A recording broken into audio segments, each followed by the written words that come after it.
Welcome to the latest of our Zoom conversations on humanity and the future of humanity. We're very excited this morning to have a very special guest with us today, the distinguished posthumanist philosopher, Dr. Francesca Ferrando. Dr. Ferrando is an adjunct professor of philosophy at New York University. She's an award-winning public intellectual. She's been named by Origin magazine as one of the 100 top creatives making change in the world. Always good to meet a change agent.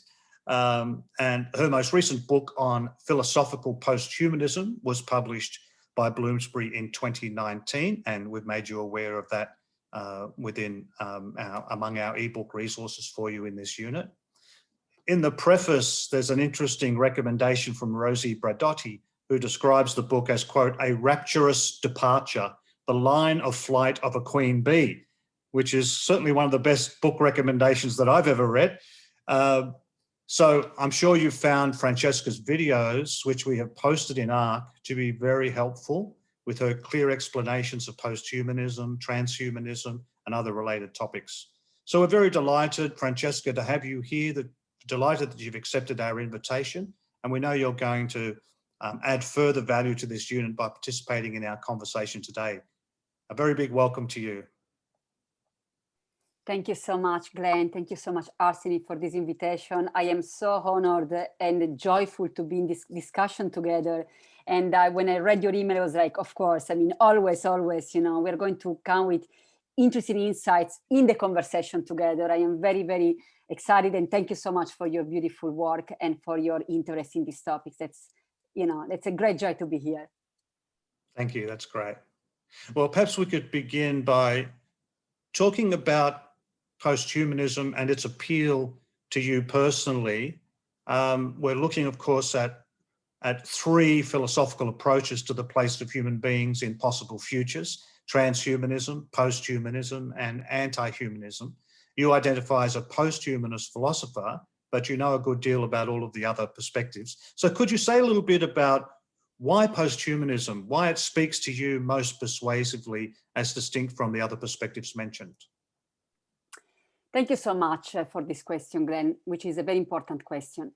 It is a very important question because the term posthuman is becoming very fashionable. So even more after COVID-19, when a lot of people started to use technologies even more, you know, there was, you know, all of a sudden the logo, okay, we're all posthumans now. So posthumans are really becoming very fashionable, but a lot of people are very confused about what is posthuman. What does posthuman mean? The reason is very simple, because the posthuman is a wave which is happening right now. Given the fact that it is a wave which is happening right now, it is also flourishing in so many different movements. These movements share something in common. The idea of the human as a process, as a bridge, is something that is changing, but they also come with some insights that sometimes are even antithetical. There are many movements that I can mention. For instance, posthumanism, which is not one but many. I can mention critical posthumanism, philosophical and cultural posthumanism. I can mention transhumanism, also is not one but many. There is libertarian transhumanism, democratic transhumanism, extropianism, etc. There is anti-humanism, like you were mentioning. There also is not one but many, because there is Marxist anti-humanism. There is anti-humanism. You know, you name it. There is meta-humanism, object-oriented ontology, new materialism. Now, all of these is not to get, you know, our audience into anxiety. This is not to get you anxious. Actually, we're saying this because this is very exciting. It means that you are in the right place at the right time.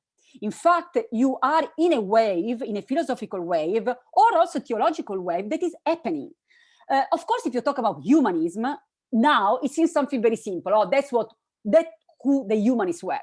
But if you go into specific eras, for instance, let's talk about Renaissance humanism in Southern Europe, let's say Italy, in the 15th century, it was very different. So there were many different people who actually were not really agreeing with each other, and the term humanism came 2 centuries later. Now, I'm saying this because when we're talking about posthumanisms, it's something that is not just you're going to be studying about. You need first to study, yes, But then it is very important to locate yourself in the conversation, because we need your voices, because we are all experts by being human, so we know what it means to be human. This is why we can access the notion of the post-human and bringing unique insights, because we're all different. So we're all going to bring our richness, our perspectives, our backgrounds to the discussion on the post-human. Now, what is the post-human?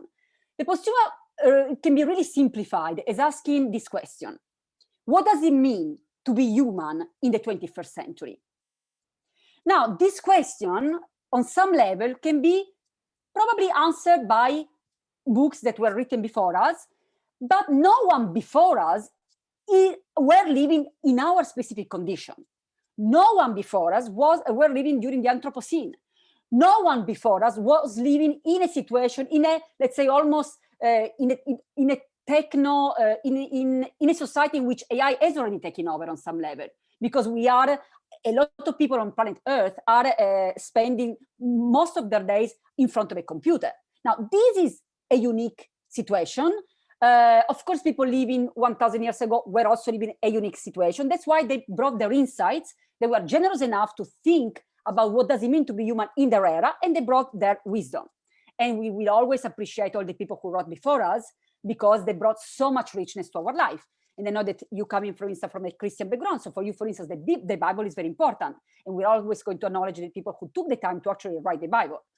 Now, in our case, I think that is also our role and our responsibility to actually take the time to think what does it mean to be human in the 21st century. Not only because we are being human, but also because we have responsibility for the people who are coming after us.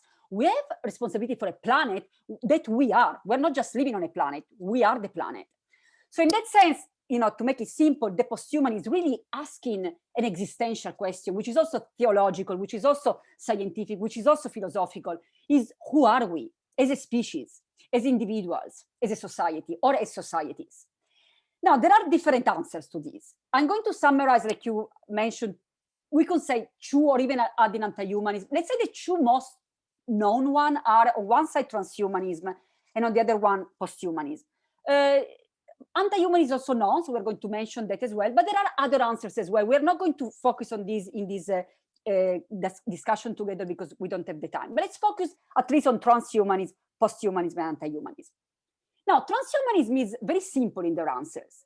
That's why transhumanism, medias love to talk about transhumanism, because it's very clear what transhumanists want. And also it can be very challenging and also very critical for some people, and also very exciting for others.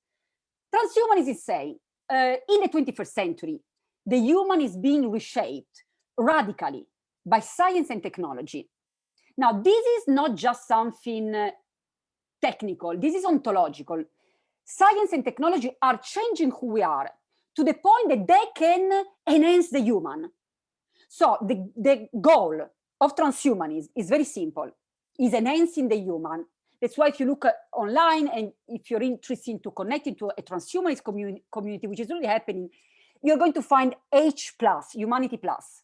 And that is the digital platform for people to really engage in a transhumanist discussion, in a transhumanist vision. So to be very simple, transhumanism wants to enhance the human. This is why transhumanism is not at all post-anthropocentric. They are okay with humanism. They're okay. Actually, they're on some level ultra-humanists, because they really embrace the human and they want to enhance the human species. How? For instance, radical life extension. Instead of living 8 years, now we're going to live unlimited lifespan. They're not even coming with a number. They're not even saying, they used to say, like 1,000 years. They're saying now, no limits. We constantly have, nanotechnology. We can pretty much go with an unlimited lifespan. And that's Aubrey de Grey, for instance. How else? For instance, digital immortality. So even if our body dies, we can upload our mind in, for instance, a digital platform and live between it and coma forever, or at least until that technology is still in use. So they really come with some radical ideas that are exciting for some people and are also very problematic for others. For instance, who will have access to these technologies when some people nowadays don't even have access to food, when some people nowadays are dying because of malaria? So who is going to have access to this digital immortality or to this radical life that would come with very expensive technologies? So if you're talking about the US, you know that it's going to be a very small group of people that are very, in a very good economic situation. It's not going to be for everyone, but different countries have different answers. I used to, I studied in Utrecht in Holland, and for instance, in Holland, something like plastic surgery for aesthetic reason is actually given for free by the state, because it's considered something that may have to do with a psychological well-being. So, different answers are going to have different responses to this. But there are other questions too, like, are we going to have a society in which some humans are going to live thousands of years and other humans are going to die, within their, if they're lucky, 8 years? So what does it mean, a society in which you're going to have different categories of people with different lifespan? Can people marry even if you know that your partner is going to die pretty much in your infancy, because you're going to live thousands of years and your partner is going to die after, 60 years? That might not be very appealing for neither of them. So these are really important questions that we need to ask as a society. Now, something else I would like to say here is that the question is not so much anymore, can we do it? Because a lot of these technologies actually can be done. Think, for instance, of CRISPR technology. That's a technology that, is problematic, but it's definitely being used, even used now, during the COVID-19 pandemic to find different possible vaccines. Now, so the question is more like, should we do it? Because ethically speaking, is this bringing us to a society that is something that we want, a society in which we want to live or not? So I think that it's very important to understand that this is not science fiction, not at all. This is the reality.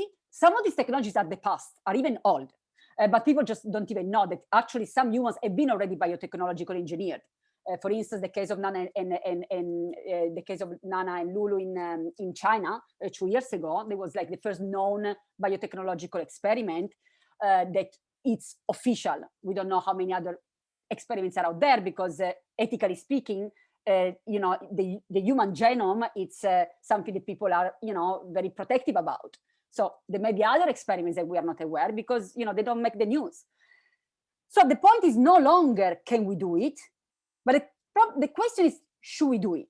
And also the question is, let's think about it as a species. Because if we, between the commas, in Australia or China or India or Italy are not doing it, but someone else in Nigeria or China or Italy or the US is going to do it, it's going to affect everyone. Because the human genome is one, and someone, someone may be traveling to another country and then, maybe having children in another country. I mean, we're talking about a species beyond countries. So those are important questions. But going back to the point of the discussion. So transhumanism is very clear what they want, is enhancing the human through science and technology. Not only science and technology that we already have, but also science and technologies that are emerging, but also speculative. Something like, mind uploading, at the moment is still considered speculative, but it is considered something that is going to be real within 10 years. So again, not far science fiction. It is, if anything, very close futures. Transhumanism. Personally, I'm not a transhumanist. I think that transhumanism is very interesting. I think that on some level, of course, they're really tapping into a desire that is human. Think of one of the first epics that we have, Gilgamesh. It holds the search for immortality. Even in the Bible, there is the example of a very, very old man that can never die. I mean, that's something that is part of the human imagery, and also of, if you go into theological approach, that is in the Bible. So the idea of living an unlimited lifespan, it's something that has been with us probably from the very beginning. The idea of the search for immortality, the elixir of immortality. So just criticizing transhumanists because they want to do something that has been part of human desires for so long, I think is probably a little naive. In my case, I think that's not enough, because I don't think that having an unlimited lifespan is necessarily equal happiness or serenity or anything like that. And we can talk about it later. But my position is the one of a posthumanist. So now, if you don't mind, a transition into posthumanism and explain why this is very different.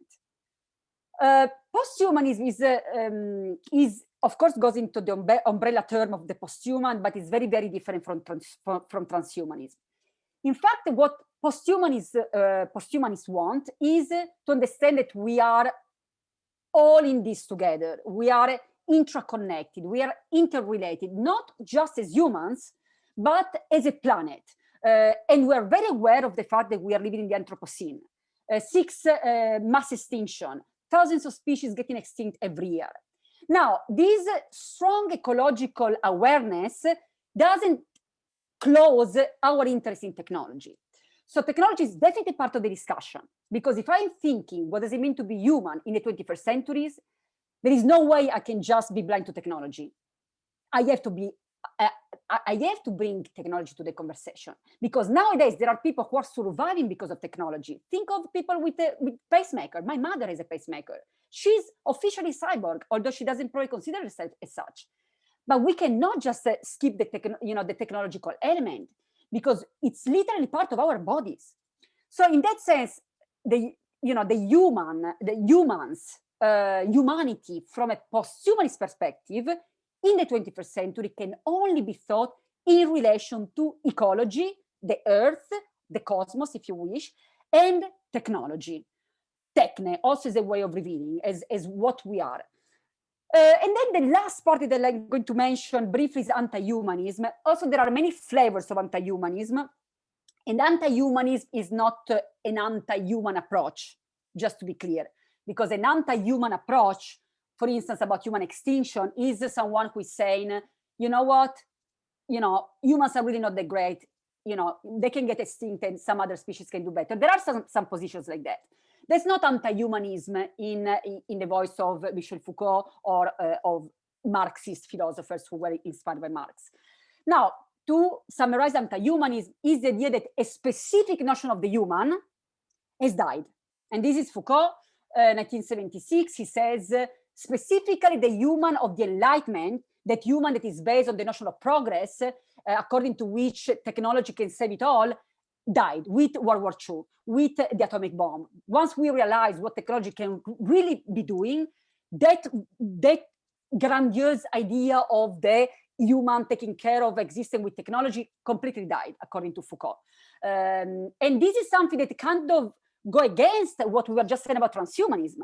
In fact, transhumanism, on the opposite of anti-humanism, locate their movement in the Enlightenment. So this is why it's interesting. We're going to see two movements under the umbrella term of the posthuman, which are almost antithetical, because transhumanism, in the Declaration of Transhumanism, 1992, placed the transhumanist movement in the Enlightenment, actually, in the Industrial Revolution, in that idea of progress, which is also a linear notion of, on some level, things are getting better because of technology. On the other side, you have someone like Michel Foucault, and the whole, who started the whole movement that later on became known as anti-humanism, who said that notion of the human died with Hiroshima, because we now know what technology can really be about, and the notion of progress doesn't work anymore after we create such atrocities in the name of technology. So it is a very interesting movement. It is very, it is forming, it is moving. I would advise anyone who is interested, please, you are so welcome, but I would also ask everyone of the students as well to maybe do a little homework first, because sometimes people jump into the topic and they start to talk about posthumanism, but they really mean transhumanism. They start to talk about transhumanism, they really mean posthumanism. That was the case of Francis Fukuyama, who wrote this book, which, there are good points also in our posthuman future, but he was talking about transhumanism, but he was only saying posthumanism. He didn't even do his own work. And that book became a bestseller and got so many people confused. So I would say the topic is very exciting, so much to be told, so much to be debated.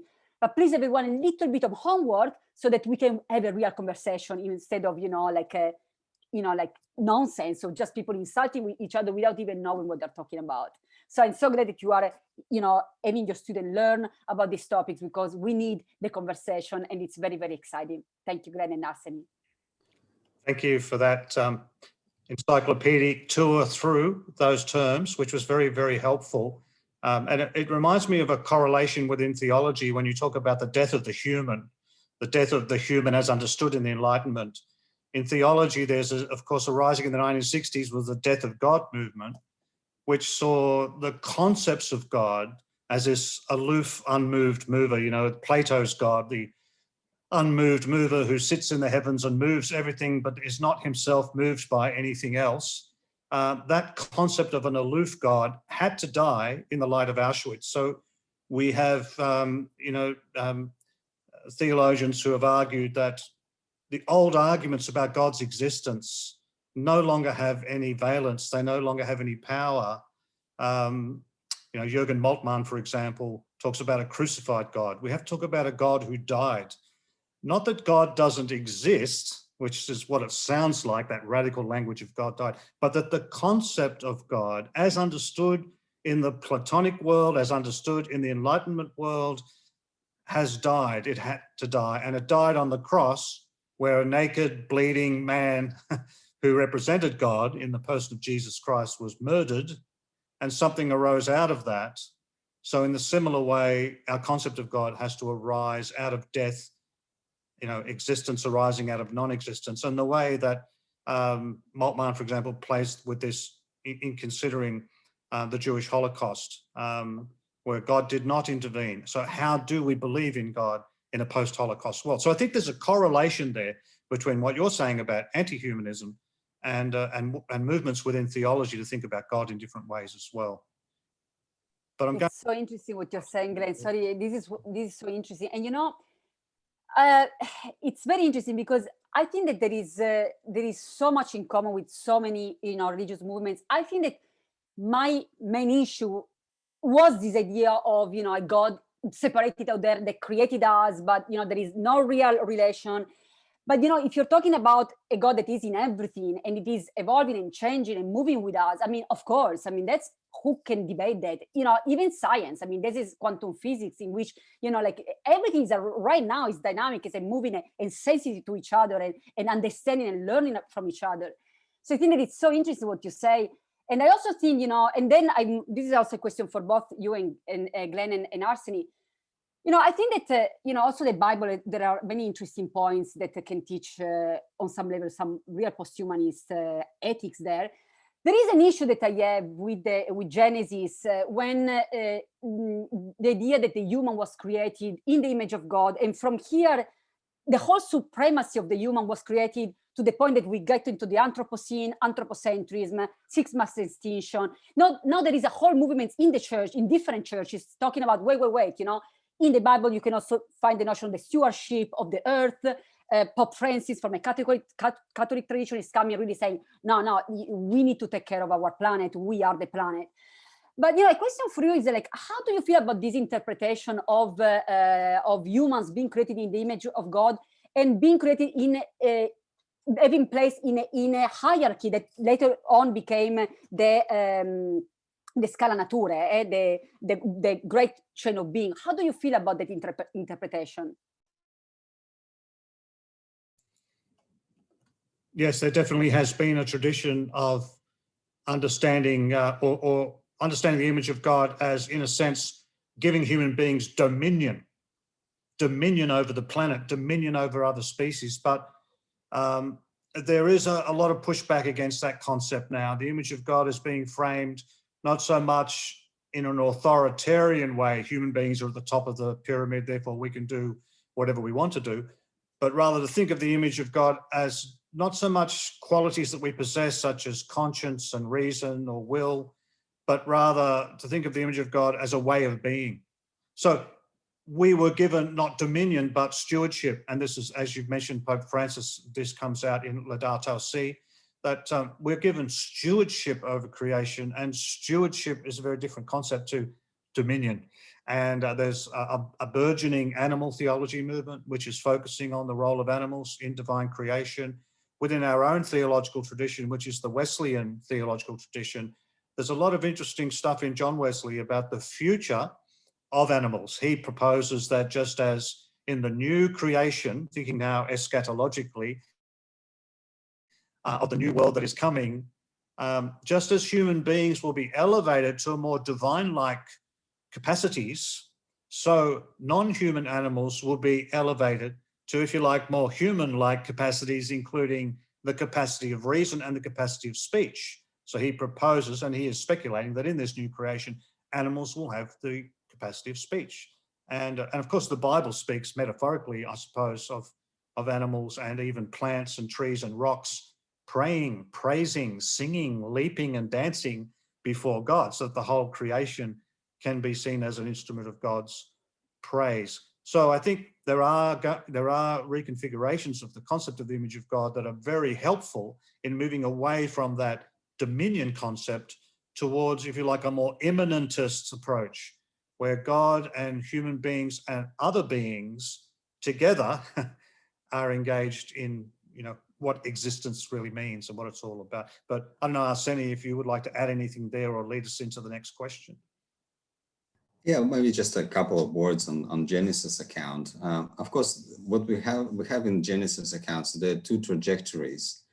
One trajectory is that it shows embeddedness of humanity with the creation, because the humans created from the dust of the earth. They are the earthy, they belong to that. And another thing is pointing that the account is not kind of a, as you mentioned, the pyramid of relationship or pyramid of authority. It's very relational account. It's the humans are created in a relationship with the rest of creation, with the earth, with anything that is in there. Even the animals and the humans given on the same command by God to multiply and and fill the earth, or the what was empty earth at the time. So this is a kind of a share. You're embedded into creation. You're shared. You're flesh of this earth.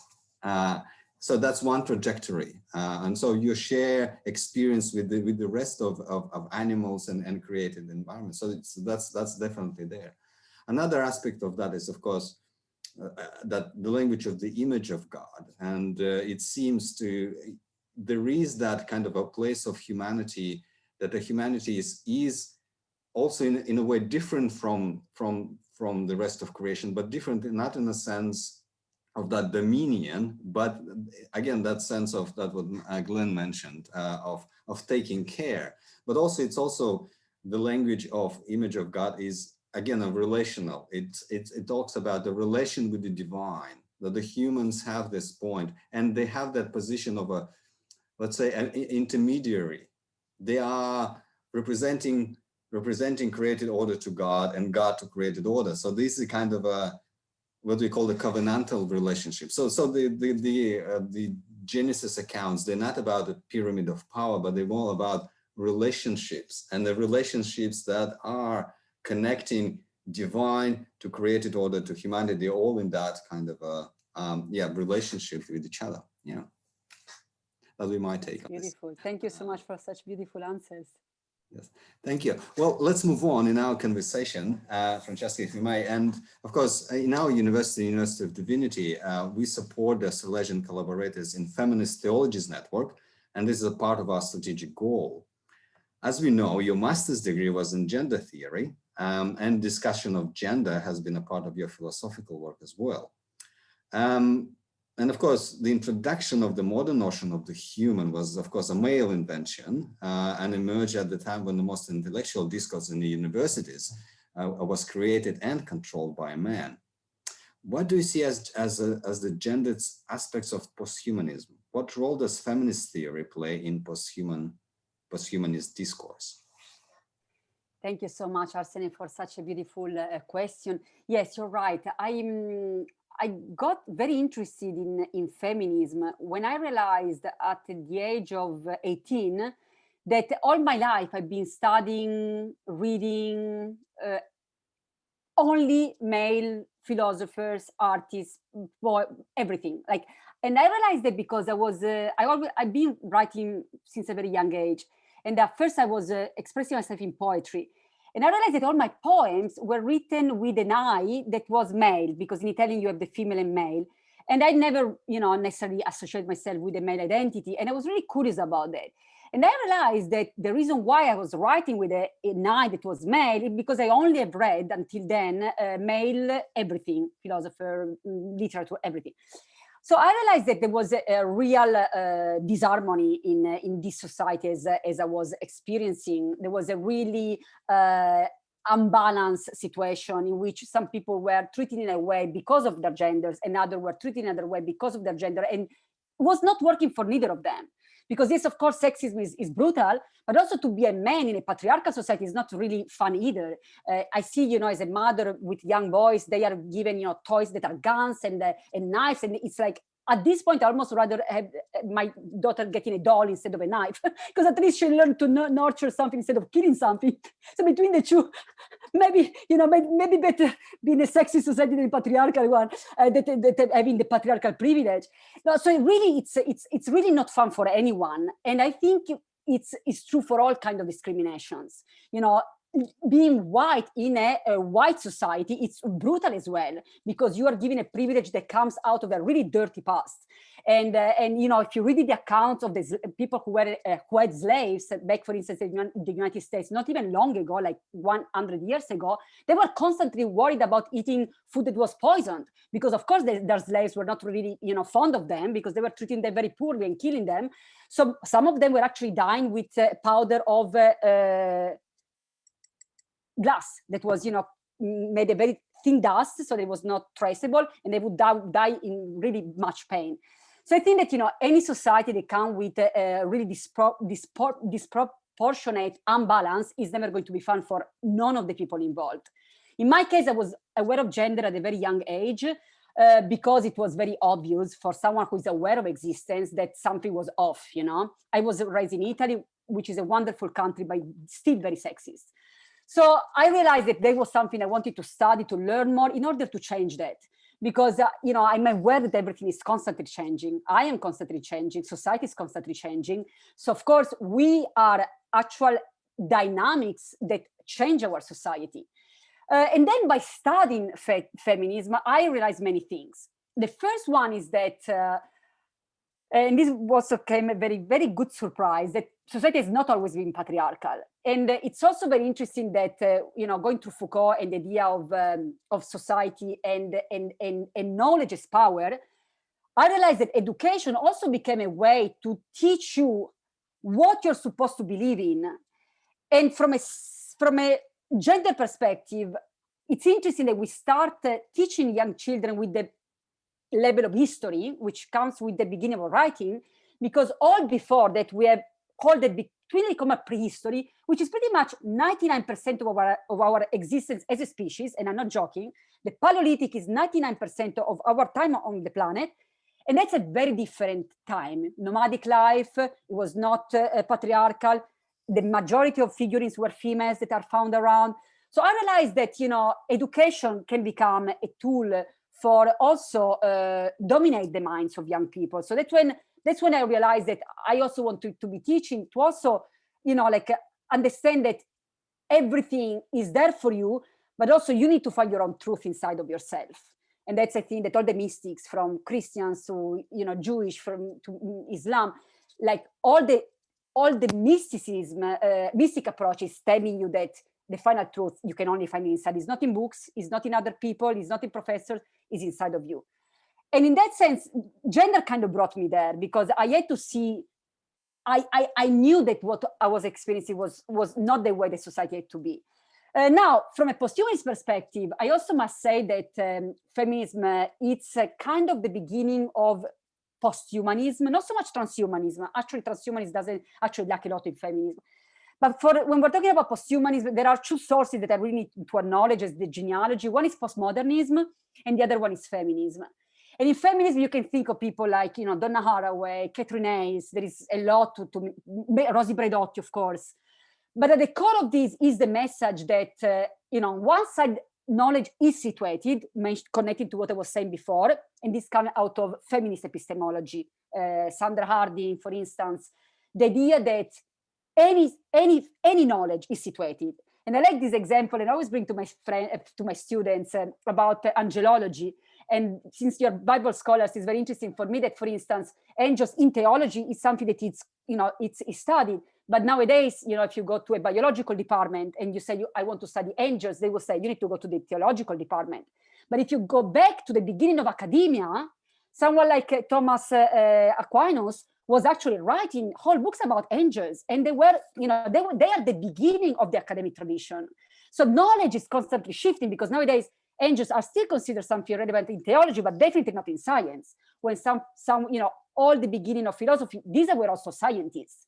So I think that it's very important to understand that our knowledge is always limited until we got to unlimited knowledge that can only come from a really deep understanding of who we are And that knowledge, it's really timeless and it's infinite. And I think is the mystics, when you really understand that the micro and the macro are the reflection of each other. So they become, the infinite and the finite also become the reflection of each other. So there is no end. But when we're talking about, academia is based on books are limited. And in that sense, it's very important to acknowledge that each knowledge is situated.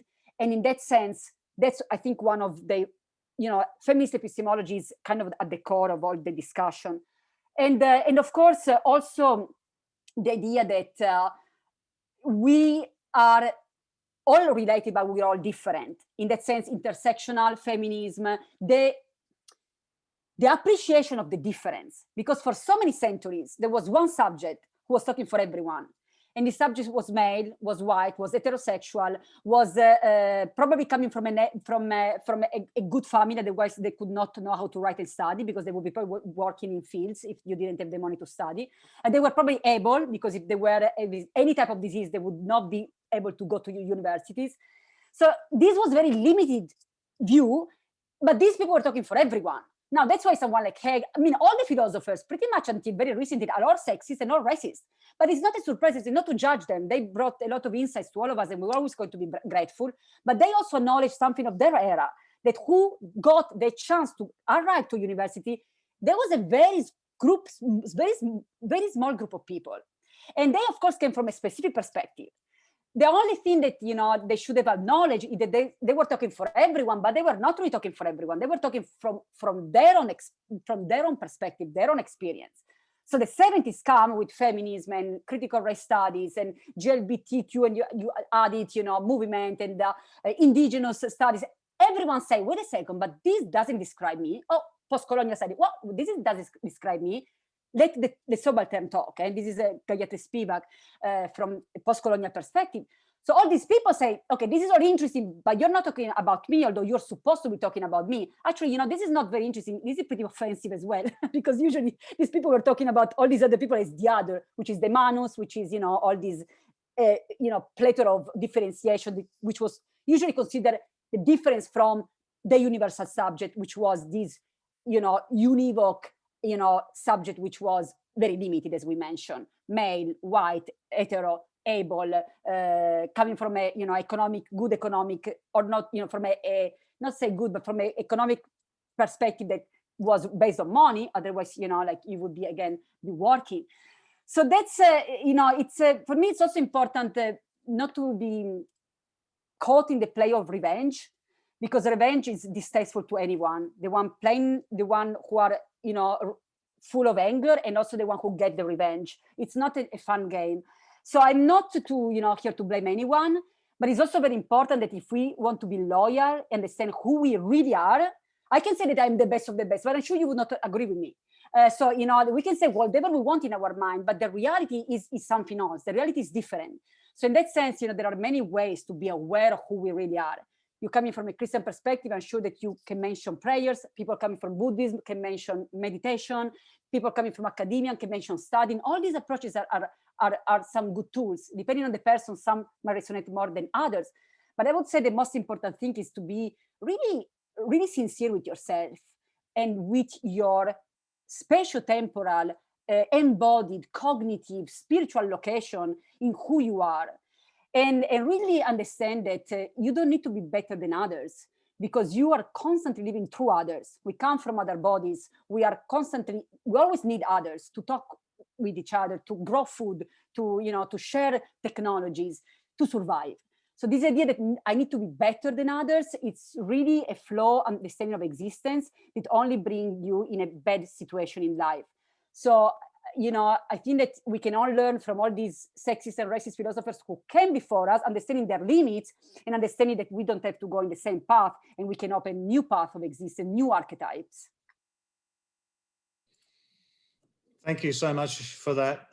In a sense, that conversation led us into the next question, which was about the impact of post-colonial studies. So you've highlighted that all knowledge is perspectival, and that there is a power base to the dissemination of knowledge, and the various deconstructionist approaches to knowledge, whether it be feminism or postmodernism or post-colonial studies, are all helpful in making us aware of those structures, and so that to help us remember that we're not just intellects floating around outside of our context, and that's a very valuable set of insights. So just before I think we might skip the question on post-colonial studies because we've more or less covered it. But before I go to the next one, your mention of angels there was fascinating, because Arsenia and I have often talked about the consciousness or minds that may emerge in the future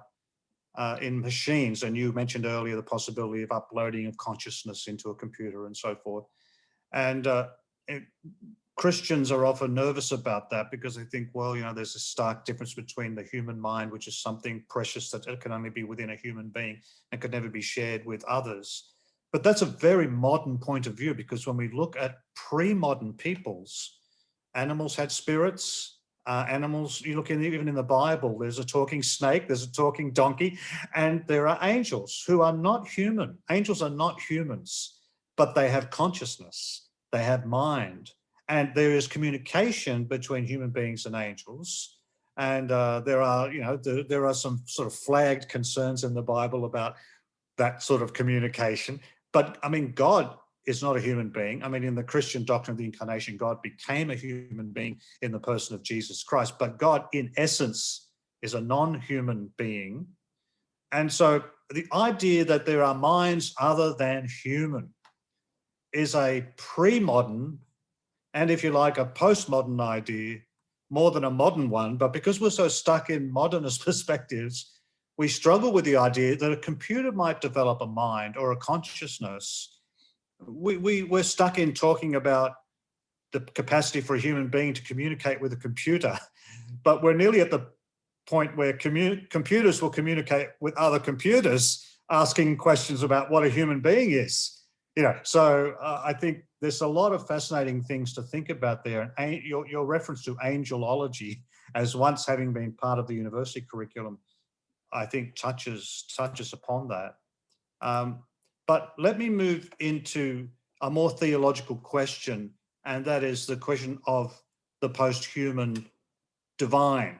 Many transhumanists particularly are talking about a time in the not too distant future when there will be augmented people that will possess capacities we traditionally associate with the divine, massive degrees of knowledge, for example, or omniscience, or immortality, or functional immortality, life extension, and so forth.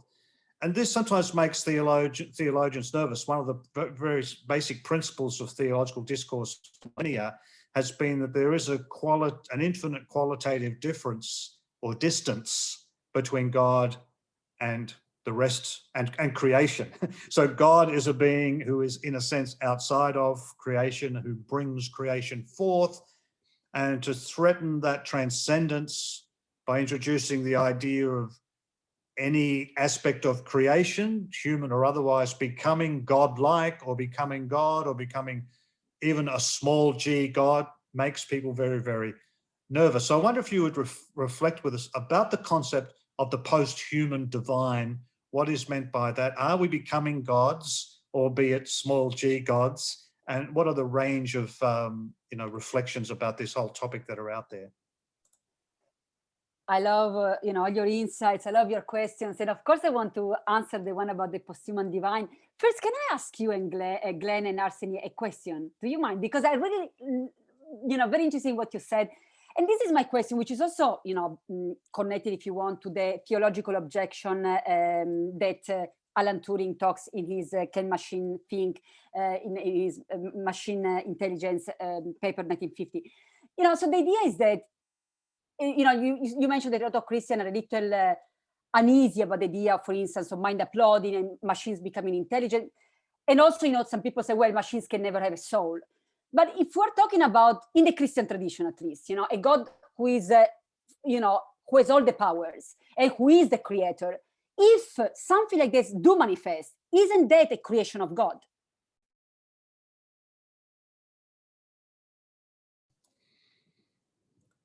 Yes. I don't want to jump in. I'll give Arsenia an opportunity to respond as well. I don't want to dominate the conversation, but if there are many Christian theologians, Christian transhumanists, for example, they are taking the analogy of of divine activity in biological evolution.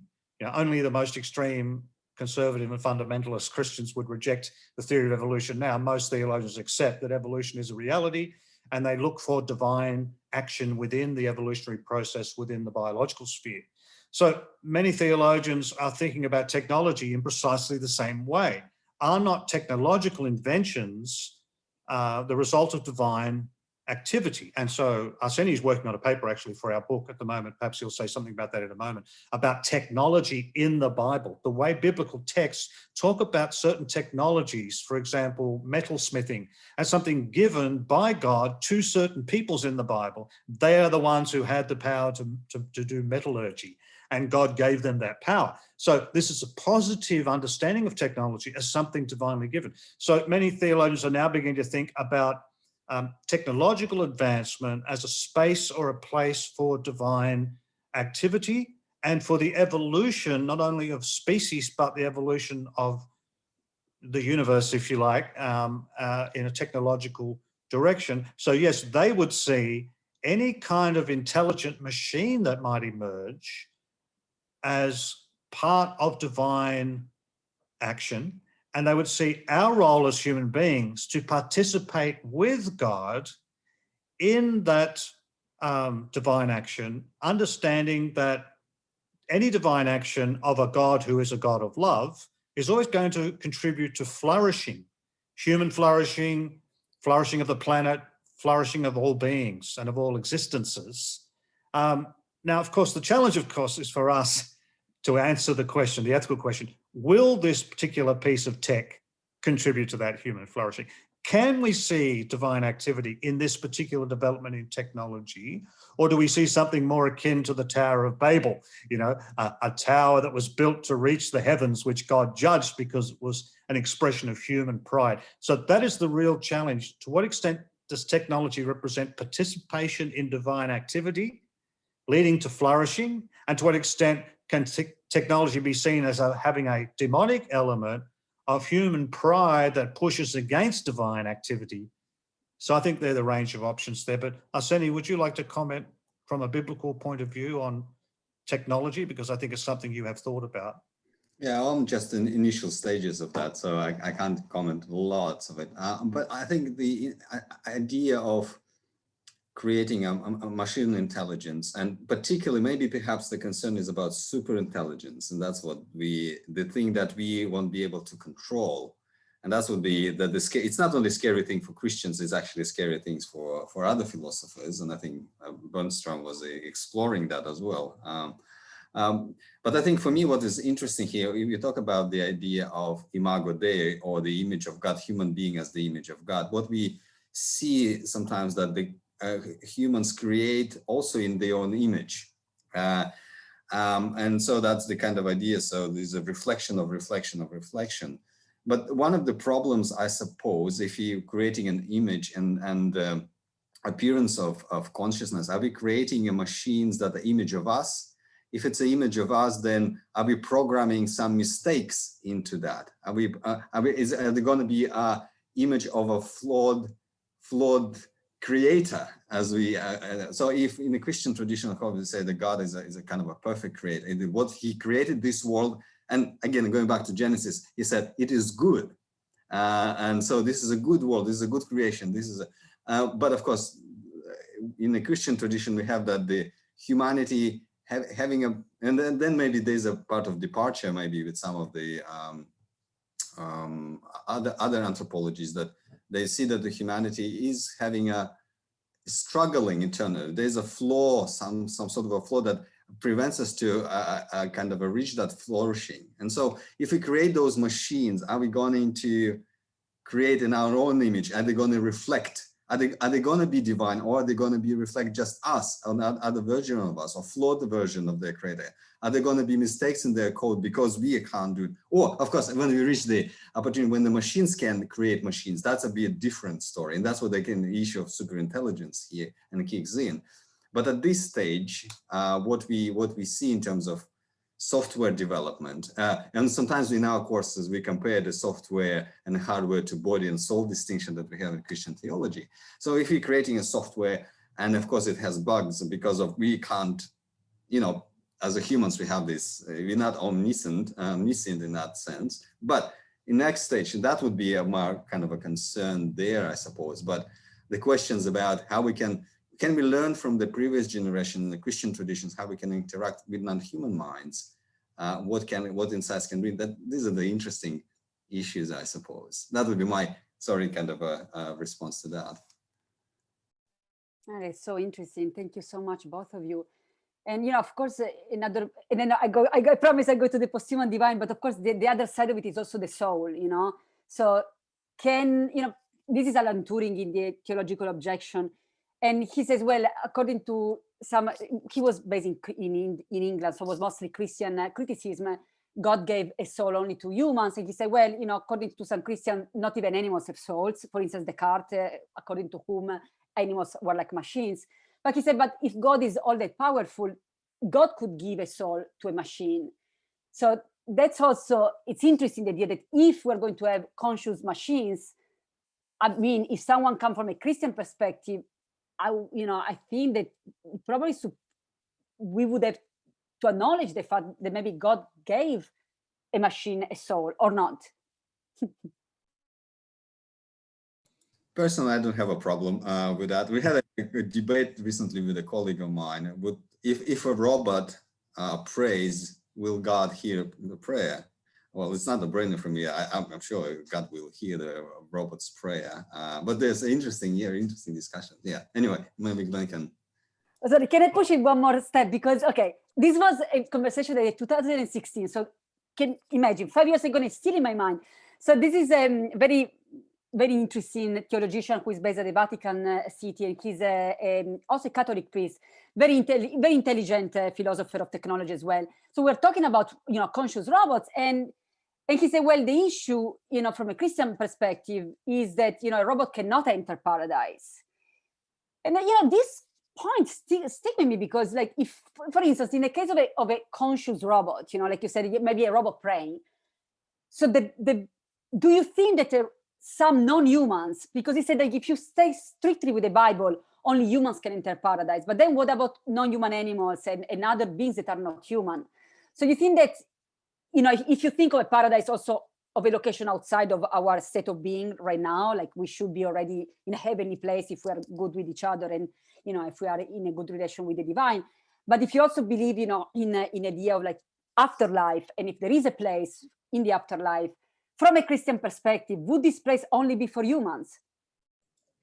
Well, that's a very interesting question. It raises the whole eschatological question about the future place of souls, and also the whole question of the intermediate space, between death and resurrection. Where do we exist, and so forth. So it's hard to get at other than in very broad brushstroke ways, but let me try to indicate a shift in thinking amongst theologians from what we might consider a Platonic concept, almost a Gnostic concept of a sharp distinction between the material and the spiritual. I'm sure you're familiar with that kind of idea in Greek philosophy, that it's the spiritual that really matters, and the soul is trapped in this body, and somehow the soul was put in a body, and it's almost a form of punishment. If we could only escape from the body, and this, of course, impacted the church's view of sexuality and procreation and so on, because sex was something bad because it was connected to the body. What really mattered was the purity of the spirit and so forth. But there's been a shift away from thinking of heaven as an immaterial place to thinking instead of the idea of a new creation, a teleological kind of end that constitutes God's purpose that will include the material world. That this sharp disjunction between spirit and matter is understood now to be more the inheritance of Greek philosophy than of Judaism or Christianity, where the hope in Judaism, which of course is the precursor to Christianity, is not the immortality of the soul at all, but it's the resurrection of the body, which means that the body and the material is hugely important. Or think of God becoming a human being. This doctrine of the incarnation, that the divine, eternal God was manifest as a person who could taste and touch and feel and indeed be murdered, be killed and suffer, a God who could suffer, which is a world away from Plato's God, the unmoved mover, who could never suffer. Now we have a God who is entered into materiality. And so the New Testament writers speak about a time when all things, that Greek word panta, meaning everything, all things will be culminated in Christ. So there is this sort of cosmological destiny, which is not about transcending this material world, but it's about completing and fulfilling and culminating God's creative work in the future. So the idea of a new creation is kind of replacing the older Platonic concept of an immaterial heaven and a material earth. Now, of course, there's nothing that is filled with more speculative content than anything to do with the future in theology, with eschatology, and there's a whole range of views there and many, many unanswered questions, and I probably raised more questions than answered them. But if we think in those terms of a new creation, which would be the home of all consciousness, perfected according to God's divine order and centered in Christ as the cosmic center of all existence, and if there are consciousnesses that are not human but still conscious, then I would say, yes, there is a place in heaven or paradise or in the new creation for minds other than human minds. Certainly animal consciousnesses would find a home in that place, so why not machine ones? That would be my point of view.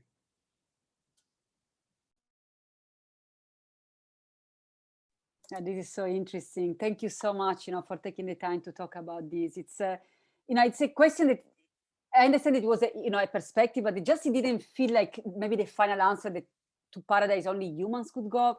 Because why? I mean, it just seems like very limited, especially if, I don't compare. I was raised as a Christian, but I found myself more finding answer in all spiritual traditions. So I see myself as everything, Hindu, Jewish, Muslim, anything, Christian as well, everything, agnostic, everything. I just think that, these are all terms, and in the end, the reality is the mystic reality transcends any level. So I think that's, for me, the final answer. But this question kept, stick to my mind. And I think your answer, sounds, I think, much more maybe the way that existence is, and it's really, I think that God would not discriminate for humans or non-humans. I think that God doesn't discriminate. So that sounds to me a little, probably more divine as an answer than maybe just to categories. Okay, humans are welcome and non-humans are not. Arseny, what do you think? I think I would agree with the line of thought that Glenn presented. And particularly, again, we go back to Genesis.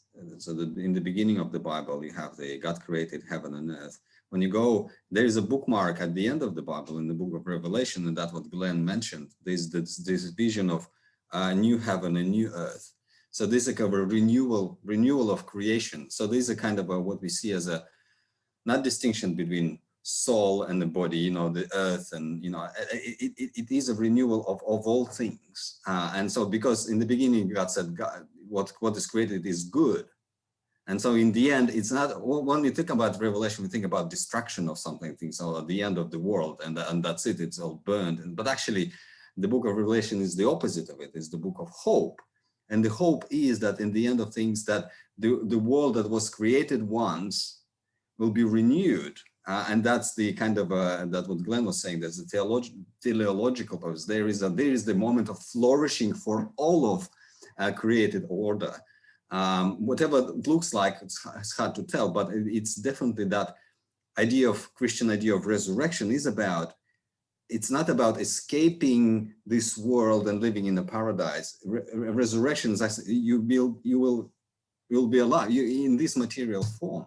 And so I think this is if we think about kind of pushing it forward in terms of inclusion of things that have been created by humans and the other intelligences as possibilities, I don't see why can't it be included into this new world? Well, using this new brave world, let's borrow language of one and put it in the Bible in a sense. But yes, there's a new world, and is renewed and the flourishing, and then where these things been disconnected are connected again. Again, bringing that idea of relationship and living in harmony with the divine, with the human, with the nature.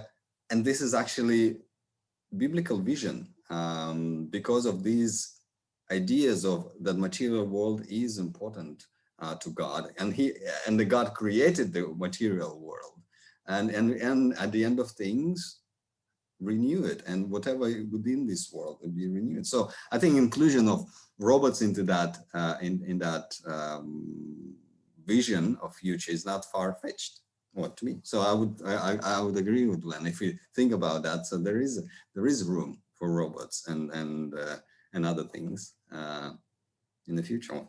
Hopefully, we'll see. That's beautiful.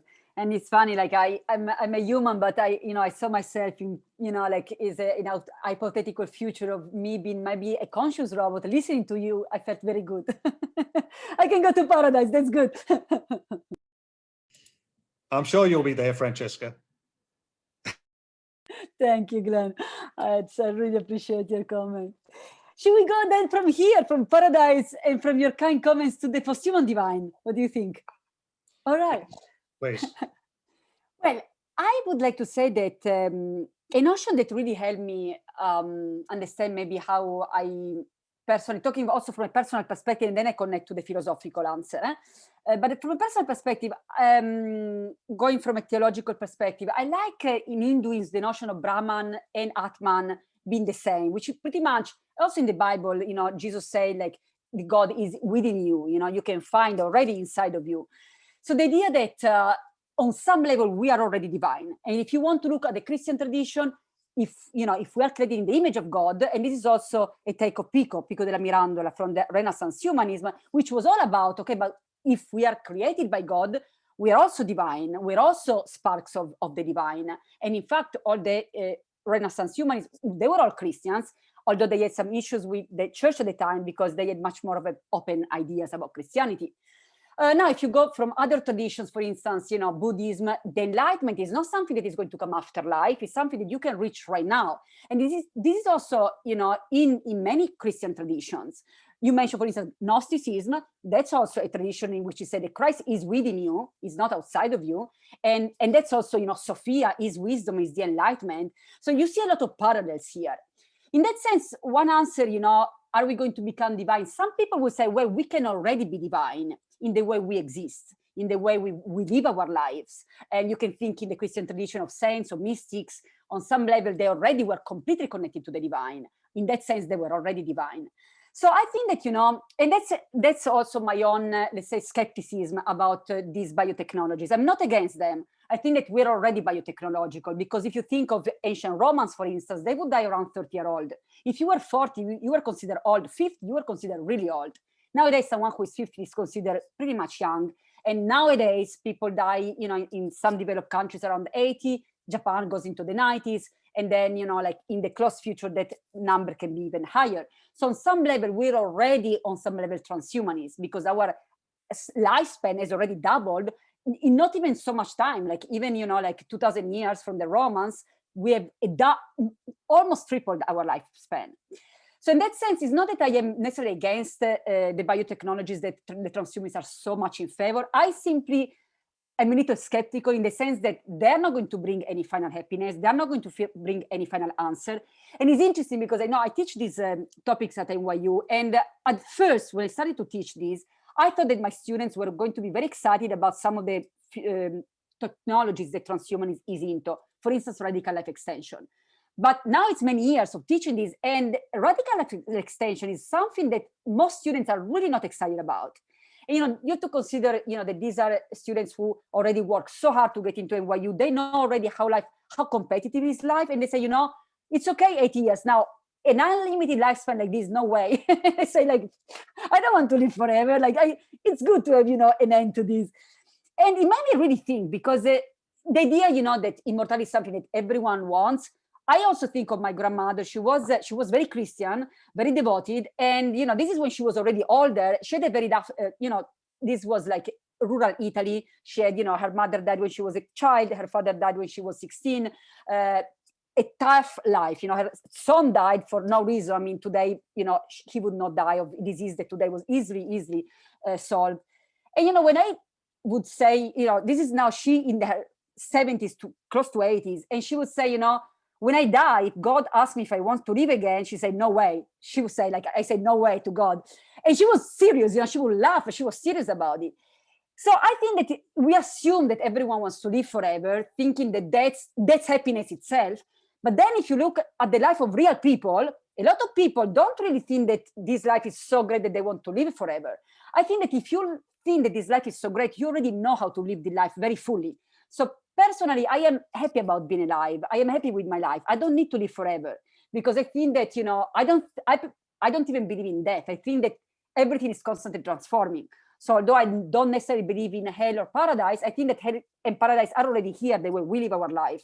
And if I am greedy and angry and killing people, I'm in hell right now. And if I am good with others and treat others with dignity and I treat myself with dignity, I'm in paradise right now. And I think that, like death, scientifically speaking, is not an end because, again, there are processes going on and chemistry death is not a notion that exists in chemistry. There is only transformation. So in that sense, personally, I don't think that I need this biological body forever or a nanotech body forever. I think that that's an option for some people, but I think that that option is for some people who are afraid of death. And if that's the case, I really don't think that that's going to be the solution for them, especially because these people, for instance, are going to be cryonized. And then you have this big, long, in parentheses, that we don't know what's going to happen to consciousness. Are you feeling like you're going to be asleep? Are you going to be in this kind of purgatory state? We don't know. So I think that if you're already in fear of death and you're going to be into these long parentheses for centuries, that's not a place I would like to be. I think that some people like Max More, who is one of the advocates of transhumanism, I got to meet him in many occasions. We were talking in same panels. In one panel, I remember we had, to ask each other questions. And then about this idea of like, you maybe want to be cryonized because you're afraid of death. I remember he said, I've been dreaming of this since I was a child. And this was literally my dream as a child. And after also getting to know him more, especially in that conference, I realized that he's so excited about the future. He's so excited about being cryonized that that's what it's perfect for him. Like, for instance, in this case, it's not based on fear. So I think that, this is an interesting possibility for instance, Mormon transhumanism think that, the cryonic body is the resurrected body. So I think that for some people who are going to go into that with expectation and faith and love, since Asen was mentioning love and excitement, I think it's going to be a good path. I think that some people are going to go into cryonics because they are afraid of death. I think that they are in a situation that they should take care of their own fears first. I think that that's not going to become in God in any way, because yes, God is, unlimited but also God is in a state of serenity. Otherwise, he's not God. And I think that state of serenity, no technology can give you, no biotechnology can give you. If anything, biotechnology can enhance anxiety. And I see with my students with COVID-19, much more anxiety going on because they are much more on technology, on technological devices, to the point that if we're going to have microchips in our brain, there is not going to be absolutely privacy. So even you think, I like to be now going to the restaurant, Glenn and Arsene think, oh my God, look at Francesca, she wants to go to, I didn't even say it was in my brain, and you already read it through the chat, So I think that like this technological paradise, it's a myth. And when people are going to find themselves in this technological paradise, they're going to realize that it's not paradise at all. So I think that it's very much, not so much as Glenn was mentioning before about metal and, the art of metal. A knife can be perfect to cut, apples and eat a very nice cake, or you also could kill someone with a knife. So I think that technology itself is something that is going to open a lot of possibilities, but definitely is not going to create any God. I do believe that we're already divine, but it's not because we are on the computer 24 hours a day. It's because the way we exist, it's because we understand that we are part of everything. is because we understand that spark divine in us is fire, and we can all become fully divine in everything we do, in the emails that we write to others, in the way we use technology, in our digital, in our digital print, I say impronta. I have an Italian word. Anyone speaking Italian, impronta. Anyway, in your digital karma, let's say, whatever you do online is changing the internet, it's recorded, and it's going to have an effect on everything around us. So I think that, like, being God is not so much a matter of the future. I think that we can really, if you want to go into the Christian tradition, say, respecting the image of God that we are, or if you want to go into the Hindu tradition, we can already be divine now, but it's not to technological medias. Is maybe technology if you want, but the technology of existence. Thank you. I think that's a very helpful distinction and a reminder that a future technological utopia is, is something that has its limits, and that the spiritual values, will remain salient and very important moving forward. I'm just conscious that our time is getting away from us, and I do have another appointment somewhere else shortly. I would like, though, to give you an opportunity, Francesca, just to say a brief word about your second book, because your second book is coming out and has a theme, I think, of the social impact of posthumanism and transhumanism. So could you say just a brief word about that, and then we'll sign off. Thank you so much, Glenn. Yes, so my second book is called Being Posthuman, Social Wisdom in the 21st Century, for the 21st Century, published by Polity Press, Cambridge, England, and it's, of course, going to be is an international publisher, so it's going to be available widely. But the main message of the book is how can we be posthuman now? And that's very kind of connected to what we were just talking about.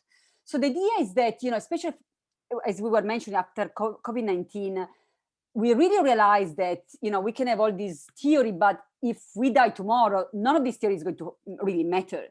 And only the theory that really affecting our existence matters. So in that sense, religion is a very interesting example, because religion is not just something written, or should not just be something written, should be something that really have an impact in your life. So in that sense, I think that the real roots of philosophy are the same. Philosophia, going back to the Greeks, is the love of wisdom. And a lot of these people, especially talking from the pre-Socratics, including Socrates as well, these people were not just philosophers. These were people who were teaching a way of existing that they were themselves trying to follow. Pythagoras, and Socrates himself. So I think that in that kind of, from that kind of genealogy, I want to locate their posthumanism, because unfortunately in academia, it became more and more separated from our life, to the point that I can write about posthumanism in the while I'm eating a hamburger from a McDonald's, which doesn't make sense. Because first of all, McDonald's is cutting a lot of trees in the Amazon forest, which is contributed to the Anthropocene. Plus maybe, eating a cow, if I'm talking about non-human rights, maybe it's not go perfectly so well. So I think that, COVID-19 really helped us to realize that this is all we have. And we can be caught in many games, including the noetic game, the game of the intellectual game, the game of writing. And I realized that I didn't want to be caught in an intellectual game. I wanted to make sure that I was really, bringing this to the next level for people to understand this is something that can be embraced right now through COVID-19, through this crisis. And crises are also moments of transformation. So in that sense, my book really comes with this goal in mind. It is academic, but I try to have not too many references, not too many notes. I try to have it really kind of friendly reading, although it is still academic, but much less than my previous one, because I really want to make sure that the people who are interested in posthumanism can also rely on posthumanism when they need it. So it's not just the posthumanism needs you to bring more theory, but you can rely on posthumanism when you are when you're existing. So how to exist. And, you know, like, again, all the traditions that came from this perspective are very helpful when it's not just about, you know, writing books, but also how are we living our existence. So that's how can we live our existence from a posthumanist perspective, and how can posthumanism help us live in our existence. So that's the core of the existential posthumanism that I am developing at the moment. Well, that sounds fascinating. We look forward to the appearance of that book and to reading it. Arseni, do you have any final comments you would like to make before we sign off? Yeah, I would like to thank you, Francesca, for excellent explanation, and yeah, just your passion for your topic, for clarity of explanation. I'm sure our students enjoyed hearing your voice, hearing about posthumanist perspective and learning about it. Thank you very much. I really appreciate that you've given your time to us. I would like to thank you, Arseni and Glenn, so much for offering this opportunity, not only for the opportunity of bringing posthumanism to the discussion, but for your insights, for your work, for being open to important and challenging questions that some people maybe don't dare to ask. But I think that, you know, if God created us this way, is that we can also ask those questions. So I think that you are, you know, really delving into important issues, and you're doing it with love and with intelligence and with respect and with spirituality. And I would like to really thank you for, you know, for doing this, and for thinking about things that are a little out of the box, but, you know, if they are happening, it's probably part of a wider plan than us as individuals. I think you're doing a wonderful job, and it has been a great, immense pleasure to listen to you also in this conversation. And I know that this is the beginning. This is not the end. This is the beginning. Well, that's great to hear. Thank you very much.